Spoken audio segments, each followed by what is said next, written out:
आंतरिक कायाकल्प का सरल किंतु सुनिश्चित विधान।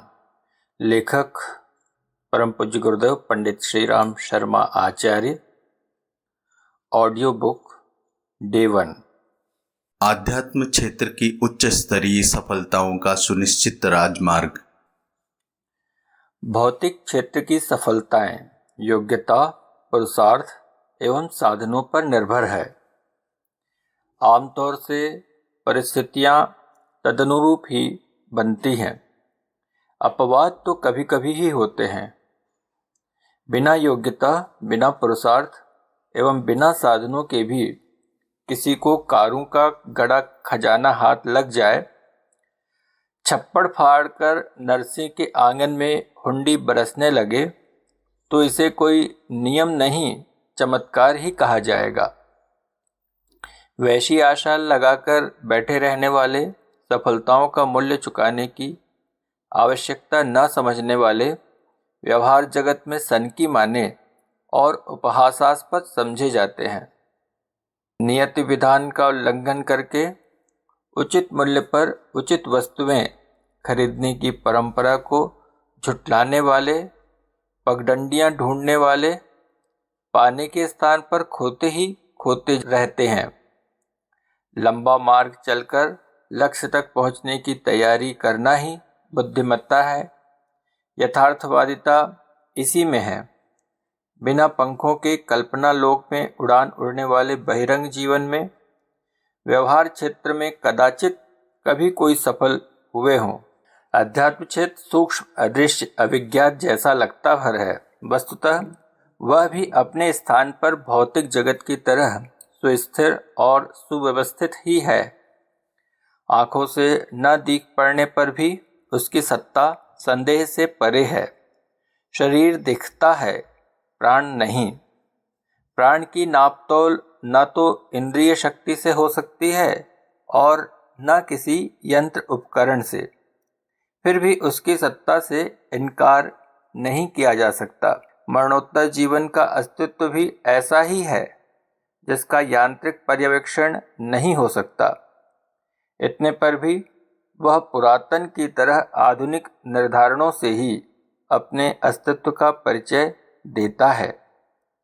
विचारों की इच्छा शक्ति, साहस आदि अदृश्य प्रसंगों की विशिष्टता एवं परिणति से कोई इनकार नहीं कर सकता। यह अदृश्य जगत के अनेकानेक प्रमाणों में से कुछ हैं। यह क्षेत्र अव्यवस्थित नहीं है। अणुओं और तरंगों से विनिर्मित पदार्थ जगत की तरह ही उसका भी सुनिश्चित और व्यापक अस्तित्व है। उसकी भी गतिविधियां चलती और प्रतिक्रियाएं होती हैं। अस्तु, उसके भी अपने सुनिश्चित नियम, विधान और अनुशासन होने का तथ्य भी स्वीकारना होगा। अंधेरगर्दी, अराजकता, मनमानी अदृश्य जगत में भी न चलती है और न टिकती ठहरती हैं। अतः अदृश्य जगत के संबंध में भी यह नहीं सोचा जाना चाहिए कि वहाँ किसी नियम अनुबंध की आशा नहीं है। अंधेर नगरी बेबूझ राजा की युक्ति सुनी तो जाती है, पर देखी कहीं नहीं गई। हर क्षेत्र के अपने अपने नियम, विधान, अनुशासन हैं। अध्यात्म क्षेत्र भी उसका अपवाद नहीं हो सकता। सृष्टा की समूची कृति में कहीं भी अव्यवस्था नहीं है।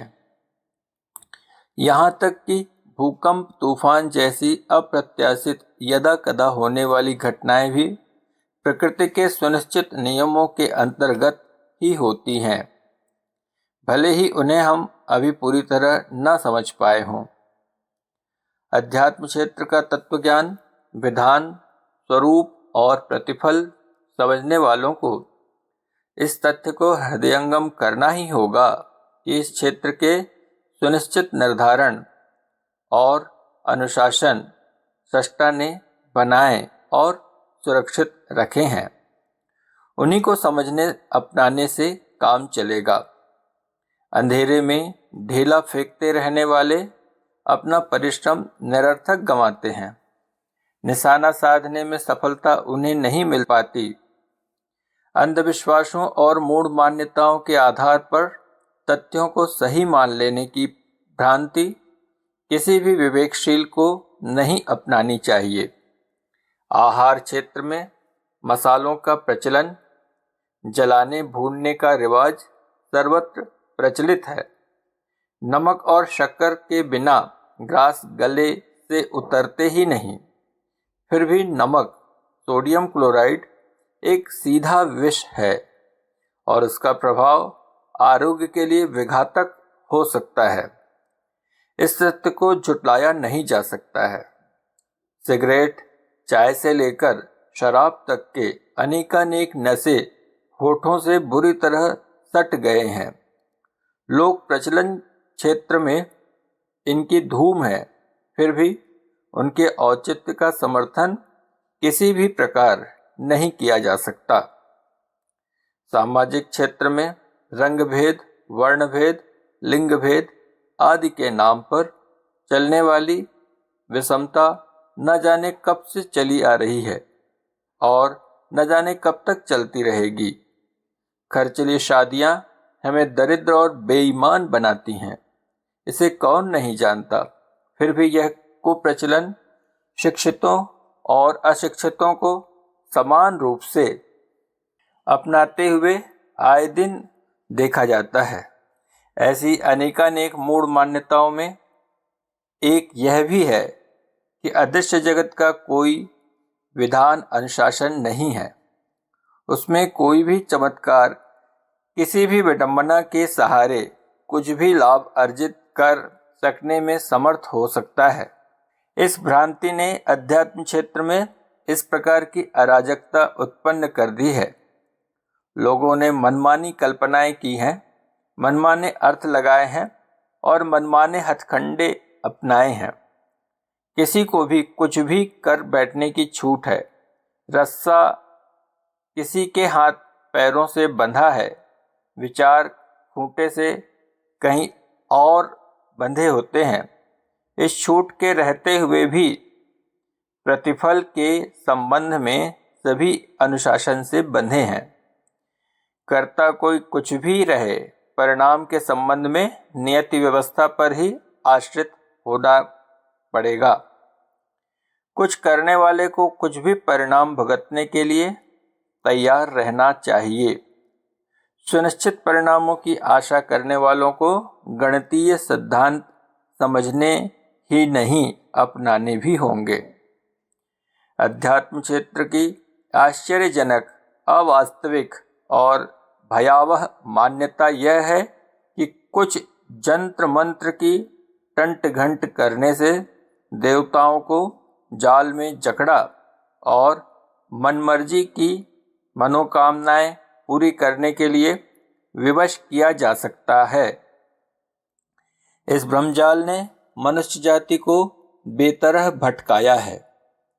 ठोकरों पर ठोकर, असफलताओं पर असफलता प्राप्त करते रहने पर भी न जाने यह मान्यता क्यों नहीं हटती है कि बिना मूल्य या कम मूल्य में उच्च स्तरीय संपदाएं, सफलताएं प्राप्त कर सकना किसी भी प्रकार संभव नहीं है। देवताओं का न जाने क्यों लोगों ने इतना हेय स्तर मान लिया है कि किसी की पात्रता, प्रामाणिकता परखे बिना मात्र पूजा उपचार के अथवा ऐसे ही गिड़गिड़ाने, नाक रगड़ने के बदले मांगे हुए वरदान बरसाने के लिए तैयार बैठे रहते हैं। यदि वस्तुतः ऐसा होता तो उसे अदृश्य जगत की अराजकता, अंधेर गर्दी के अतिरिक्त और क्या नाम दिया जाता।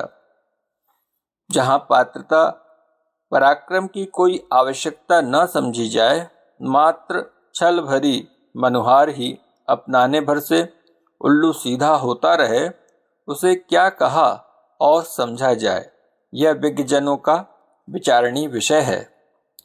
पूजा की जादुई क्षमता, गिड़गिड़ाने भर से मनचाही संपदा, किस आधार पर सही मानी जाती है, इसका कोई तुक किसी भी प्रकार नहीं बैठता। देव प्रतिमाओं की दर्शन झांकी करते फिरते और उन पर फल पत्ते चढ़ाने वाले न जाने उस नगण्य से क्रिया कौतुक के बदले क्या क्या मनीति मांगते हैं। तथाकथित संत महात्माओं के दर्शन भर करने के लिए आतुर लोग तत्व दर्शन से सर्वथा अपरिचित प्रतीत होते हैं।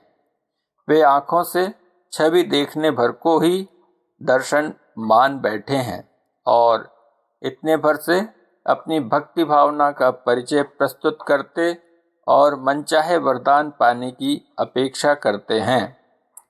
इस मान्यता के पीछे क्या सिद्धांत काम करता होगा, यह खोज करना कठिन ही नहीं असंभव भी है। दर्शन झांकी करने भर से दैवी अनुग्रह बरसाने लगे तो इसका अर्थ यह होगा कि आत्म परिष्कार, जीवन शोधन, तप साधन जैसे कष्ट साध्य प्रतिपादन करने और वैसा कराने के लिए कहने वाले नितांत मूर्ख हैं। जो काम चुटकी बजाते बिना किसी श्रम त्याग के उथली विडंबनाएं अपनाने भर से पूरा हो सकता है, उसके लिए कोई कष्ट साध्य रीति नीति अपनाने के झंझट में क्यों पड़ेगा। मनुहार करने भर से दैवी अनुकंपा बरसने लगने की मान्यता बाल बुद्धि की परिचायक है। लेने वाले के हिस्से में ही सारी चतुरता नहीं आई, कुछ तो परख देने वाले में भी होती है। अपनी सुयोग्य कन्या कोई किसी भी ऐरे गहरे याचक के पल्ले बांधने और मांगने वालों की मनोकामना पूरी करने के लिए तैयार नहीं होता है। फिर दैवी अनुकंपा का क्षेत्र ही क्यों ऐसा माना जाए कि वहाँ मांगने या पूजा अर्चा की भौड़ी लकीर पीट देने से ही मनमानी सफलता पाने का अधिकार मिल गया। यदि दैवी शक्तियाँ वस्तुतः ऐसे ही अनबूझ हों तो उन्हें भी विवेक शून्य कहा जाएगा और अध्यात्म क्षेत्र में अनुशासनहीनता फैलाने, नियम मर्यादा समाप्त करने का दोषी ठहराया जाएगा। भौतिक जगत में सस्ते में बहुमूल्य पाने का नियम नहीं है। यहाँ सब कुछ प्रामाणिकता और पुरुषार्थ के आधार पर खरीदा जाता है। विज्ञजनों को अध्यात्म जगत में भी इसी विधान प्रचलन की आशा करनी चाहिए। जेब कटी, लूटमार, अनैतिकों को और जादुई कौतुक बाल बुद्धि को आकर्षित कर सकते हैं। विज्ञजन इसे अनुचित मानते और लाभ कम घाटा अधिक देखकर मुंह मोड़ लेते हैं। जिन्हें वस्तुतः अध्यात्म जगत का स्वरूप समझने में रुचि हो, उन्हें उसके नियम निर्धारणों को भी समझना चाहिए। विज्ञान ने यही किया है और श्रेय लिया है। पुरातन अध्यात्म का स्वरूप भी ऐसा ही था। उसमें तत्वदर्शन का महत्व समझा जाता था। ब्रह्म विद्या के नीति नियमों को अपनाया जाता था। अभिष्ट प्रगति के लिए तदनुरूप साधना का मूल्य चुकाया जाता था। आज तो सब कुछ उल्टा ही उल्टा दिखता है। भ्रम जंजाल सघन अंधकार की तरह इतना गहन है कि हाथ को हाथ नहीं सूझता। लूटमार के लिए आतुर लोग अपने को भक्त कहते और भक्ति के प्रतिफल का दावेदार मानते हैं। मनोकामना पूर्ण न होने पर गाली देने से लेकर अश्रद्धा व्यक्त करने में उग्र रूप धारण करते देखे जाते हैं। प्रचलित मान्यताओं को क्या कहा जाए, उनके प्रचलन का क्या आधार खोजा जाए और उन्हें अपनाने वालों को बुद्धिमान अबुद्धिमान क्या कहा जाए। कुछ कहते नहीं बनता, समझ कुछ काम ही नहीं करती। कौन क्या सोचता और क्या कहता है या करता है, इस उलझन को सिर ओढ़ने की अपेक्षा उचित यही है कि हम तथ्यों को समझें और सुनिश्चित राजमार्ग पर चलें, उचित मूल्य चुकाएं और बहुमूल्य सफलताएं पाएं। इन हेय प्रचलित मान्यताओं का आश्रय लेने और महत्व देने से कुछ बनेगा नहीं। हमें तथ्यान्वेषी होना चाहिए, यथार्थ को अपनाने में अपनी स्वतंत्र चेतना का अवलंबन करना चाहिए। लोग क्या कहते और क्या करते हैं, इस जंजाल में उलझने का अर्थ अंधी भेड़ों के पीछे चल पड़ना और अंततः अपने को भी उसी गर्त में गिराकर वैसी ही दुर्गति करा लेना होगा। ऐसे प्रसंगों में स्वतंत्र निर्णय लेना, अपना पथ आप चुनना चाहिए। ऐसा साहस उभारने में कविंद्र रविंद्र का यह उद्बोधन अपनाए जाने योग्य है, जिसमें उन्होंने भाव भरे स्वर में गाया था, एकला चलो रे। अध्यात्म तत्व ज्ञान का प्रथम निर्धारण है आत्मशोधन, आत्म परिष्कार अर्थात संचित मल आवरण, विक्षेपों का, कषाय कल्मशों का, संचित कुसंस्कारों का निराकरण, उन्मूलन। इसे रंगाई से पूर्व की जाने वाली धुलाई,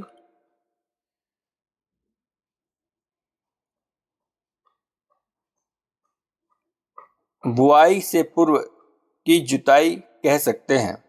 हम समस्याओं, चिंताओं, विपत्तियों के घटाटोप दृष्टिकोण की विकृति, आदतों की विपन्नता तथा गतिविधियों में घुसी हुई अवांछनीयता के कारण जीवन आकाश पर छाते उपल वृष्टि से वर्तमान को संकटग्रस्त तथा भविष्य को अंधकारपूर्ण बनाते हैं। इस विपत्ति का निराकरण आत्मशोधन के बिना और किसी प्रकार संभव नहीं हो सकता है।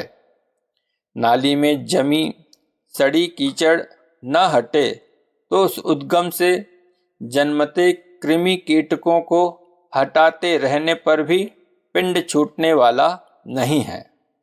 तप साधना का उद्देश्य संचित कुसंस्कारों के विरुद्ध अनुनय विनय सहन सिखावन को निरर्थक समझते हुए तेजस्वी विद्रोह खड़ा कर देना है।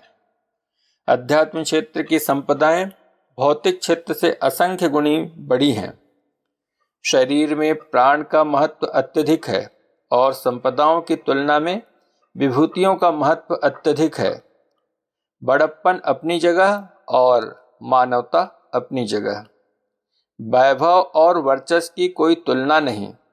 अभ्यास न रहने, उदाहरण न दिखने, अनुभवजन्य प्रेरणा न मिलने से अध्यात्म की गरिमा एक प्रकार से अविज्ञात ही नहीं, लुप्त प्राय भी हो चली है। पूजा और मनोकामना का तालमेल बिठाने वाली विडंबना ने हर किसी को सस्ती लूटमार के भ्रम जंजाल में फांस दिया है। ऐसी दशा में अध्यात्म विभूतियों को विज्ञान की उपलब्धियों की तुलना में विशिष्ट और वरिष्ठ सिद्ध कर सकना कैसे बन पड़े।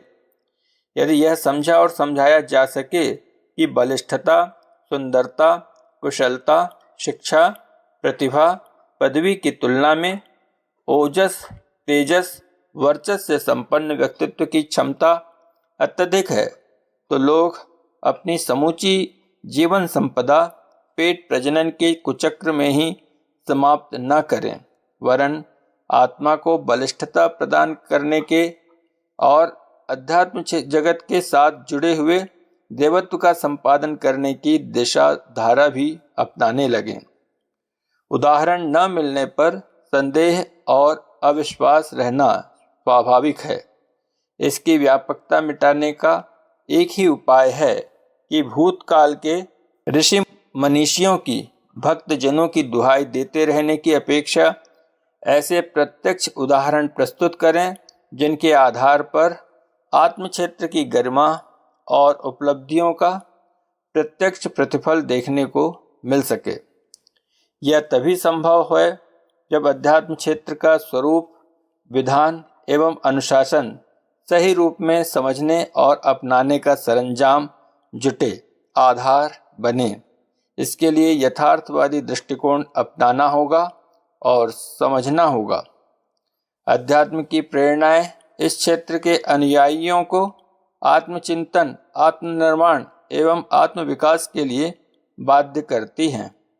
आत्मसत्ता का परिष्कृत स्वरूप ही इस योग्य बनता है कि सूक्ष्म लोक की अधिष्ठात्री देव चेतना के साथ आदान प्रदान संभव हो सके। देव अनुग्रह की बात इससे कम में बनती ही नहीं। पूजा उपचारों के अनेकानेक विधि विधान उच्च स्तरीय सत्ता को लुभाने फुसलाने के लिए विनिर्मित नहीं किए गए हैं, वरन उनका निर्धारण इसलिए हुआ है कि साधक को अपने अंतराल में भाव श्रद्धा, मन संस्थान में दूरदर्शी विवेकवान प्रज्ञा तथा प्रखर पुरुषार्थ से भरी पूरी निष्ठा का उत्पादन अभिवर्धन संभव हो सके।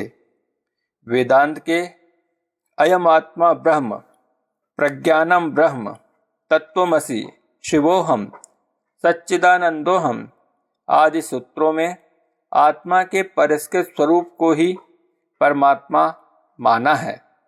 आत्मा का परमात्मा में विलय परिवर्तन ही ईश्वर प्राप्ति, ब्रह्म निर्वाण, जीवन मुक्ति आदि नामों से प्रतिपादित किया गया है। समूची ब्रह्म विद्या का सार संक्षेप इतना ही है कि जीवन को, व्यक्तित्व को उत्कृष्ट आदर्शवादिता से ओतप्रोत बनाने वाले चिंतन एवं आचरण का आश्रय लिया जाए। इसके लिए कुछ व्यायाम, उपचार, प्रयोगों की सहायता ली जाती है। उन्हीं को तप साधना एवं योगाभ्यास कहते हैं। यह समझने में भारी भूल हुई है कि यह बरगलाने वाले प्रयोग हैं। अपनी तराजू से ही परमात्मा को तोलना गलती है। प्रशंसा, रिश्वत, चापलूसी जैसे प्रयोग घटिया स्तर वालों को ही प्रभावित करते हैं। व्यक्तिगत साठगांठ के डोरे उन्हीं पर डाले जा सकते हैं। ब्रह्म सत्ता का स्तर इससे कहीं अधिक ऊंचा है। वहाँ पक्षपात करने कराने की चतुरता किसी भी प्रकार पहुँचती नहीं। पात्रता और प्रामाणिकता के अनुरूप बड़े अनुदान वरदान देने, बड़े उत्तरदायित्व सौंपने की नीति की ही वहाँ मान्यता है। न्यायाधीश यही करते हैं।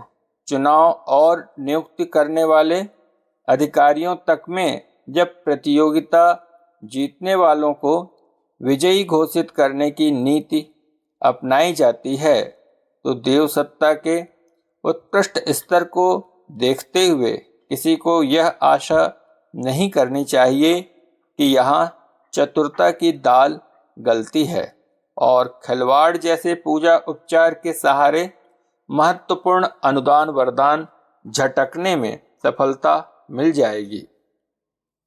भ्रांतियों का निराकरण हो सके तो यथार्थवादी रीति नीति अपनाने का अवसर मिले। सही राह पर चला जाए तो अभिष्ट लक्ष्य तक पहुंचना संभव हो। ब्रह्म विद्या का सार संक्षेप इतना ही है कि साधक अपनी संचित कुसंस्कारिता से जूझे और उनके स्थान पर भावना, विचारना एवं कार्य पद्धति में उत्कृष्टता का समावेश करने के लिए भागीरथी संकल्प अपनाएं और पवन पुत्र जैसा समुद्र लांघने का पराक्रम कर दिखाए। देवता के परिकर में ही सिद्ध पुरुष भी आते हैं। सिद्ध पुरुषों के अनुग्रह, आशीर्वाद, वरदान से भी ऐसे ही लाभों की आशा अपेक्षा की जाती है जैसी कि देवताओं से। यहाँ अत्यंत गंभीरता पूर्वक विचारणीय प्रश्न एक ही है कि ऋषि कल्प लोग ऐसे वरदान देने में समर्थ हैं, तो वह शक्ति उन्हें कहाँ से मिली, किस प्रकार उपलब्ध होती है? उत्तर एक ही है, आत्म परिष्कार की तप व साधना से। इस प्रकार दया अनुग्रह कोई अनायास उपलब्ध होने वाला भाग्योदय नहीं रह जाता, वरन प्रयत्न एवं पुरुषार्थ की कीमत पर खरीदा हुआ वैभव ही सिद्ध होता है। वे कुछ पाने के अधिकारी तभी बने जब तदनुरूप पात्रता सिद्ध करने में खरे सिद्ध हुए। विचारणीय यह है कि पात्रता के सिद्धांत पर अटूट विश्वास रखने वाले स्वयं को उस योग्य बनाने के लिए गलाने तपाने वाले क्या इतने मूर्ख हो सकते हैं, जो अपनी ऐसी कठिन कमाई को उन चतुर लोगों पर बिखेरते फिरें जिनमें ना तो कोई पात्रता है और ना मनोकामनाओं में कोई आदर्शवादिता। कष्ट पीड़ितों की सहायता एक बात है, उसे सहृदयता परख मानवोचित गुण कहा जा सकता है और इस प्रकार के सहयोग को परोपकार कहा जा सकता है। उसका औचित्य भी है, किंतु जिसके सिर पर रावण जैसी वितृष्णा पूरी करने का भूत सवार है और जो विलास वैभव एवं अहंकार की पूर्ति के लिए ऋषियों सिद्ध पुरुषों का तप वरदान के रूप में मांगते हैं, उनकी मांग को क्यों कर न्यायोचित माना जाएगा और क्यों उसकी पूर्ति के लिए कोई विवेकवान अध्यात्मवादी सत्ता सहमत होगी। जो अन्यथा सोचते हैं वे भूल करते हैं और स्वार्थांध होकर औचित्य की परंपरा को ताक पर रख देते हैं। अपनी आत्मसत्ता को दैव अनुग्रह के लिए उपयुक्त सिद्ध न कर सकने वाले लोग प्रायः निराश रहते हैं और अध्यात्म बदनाम होता है। देवता हो या सिद्ध पुरुष, वे प्रामाणिक व्यक्तियों को देते मात्र एक ही शर्त पर हैं कि वे उसका उपयोग विलास में नहीं वरन लोक मंगल के उच्च स्तरीय प्रयोजन तक ही सीमित रखें। इस पुस्तक में अध्यात्म विज्ञान की विधि व्यवस्था ब्रह्म विद्या को सार संक्षेप में समझाने का प्रयत्न किया गया है, ताकि तथ्यों को समझ लेने के उपरांत इस क्षेत्र का महत्व समझने वाले, प्रवेश करने के इच्छुक और कुछ कहने योग्य उपलब्धियां प्राप्त करने वाले साहसी प्रगति पथ पर चल सकें और वह प्राप्त कर सकें जो यथार्थवादियों को उपलब्ध होता रहा है, होता रहेगा। आत्मशोधन को तप कहते हैं और आत्म क्षेत्र में उच्च स्तरीय विशिष्टताओं के समावेश को योग साधना। इन्हीं दो कदमों को क्रमिक गति से बढ़ाते हुए जीवन लक्ष्य तक पहुंचाने वाले राजमार्ग पर यात्रा प्रवास निर्बाध रूप से संपन्न होता है। यही है कल्प साधना का तत्वज्ञान और विधि विधान। कायाकल्प का प्रचलित अर्थ है वृद्धावस्था को नवयौवन में बदल देना। यह अलंकारिक मान्यता है। उत्पादन, अभिवर्धन और परिवर्तन के चक्र में उभार और अवसान दोनों का समान महत्व है। दीर्घायुष्य संभव है, पर प्रवाह को उलट देना कठिन। वृद्धावस्था के उपरांत यौवन, यौवन के बाद बचपन, बचपन के बाद भ्रूण स्थिति को प्राप्त कर सकना कठिन है। नियति को ऐसा परिवर्तन स्वीकार करने के लिए सहमत नहीं किया जा सकता। मनुष्य की इच्छा भले ही कुछ भी हो क्यों न रहे, इस आधार पर वृद्धावस्था को कष्ट साध्य न होने देने और निरोग दीर्घायुष्य का आनंद लेते रहने की संभावना को ही कल्प मान लेना चाहिए और दूसरों की तुलना में अपने को अधिक सौभाग्यशाली मानकर संतोष करना चाहिए। कल्प का वास्तविक तात्पर्य है अंतराल का, व्यक्तित्व का, चिंतन का, चरित्र का, दृष्टिकोण का, स्तर का उपर्युक्त परिवर्तन, परिष्कार।